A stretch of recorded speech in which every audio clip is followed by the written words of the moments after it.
สวัสดีครับผมตอนนี้อยู่ที่ร้านเพื่อนซื้อขาย2ที่เซียรังสิตนะฮะ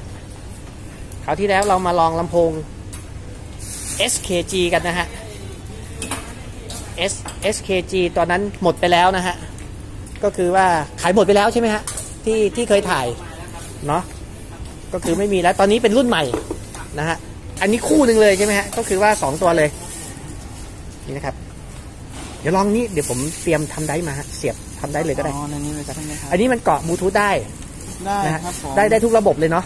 แต่ว่าเราลองกับทำได้แล้วกันเป็นเพลงที่เตรียมมาเนาะมาอินโฟเสียบมาได้2ช่องเสียบไมค์2ช่องบลูทูธได้อันนี้เสียบกับได้ครับอันนี้เป็นวอลลุ่ม2ฝั่งหรือเปล่าฮะวอลลุ่มอ๋อนี่ไมค์วอลลุ่มใช่ป่ะเสียบไมค์ได้ด้วยนี่เป็นวอลลุ่มของตัว X Mode by USB drive คู่หนึ่ง4 นิ้วคู่หนึ่งแล้วก็คลิกแหลม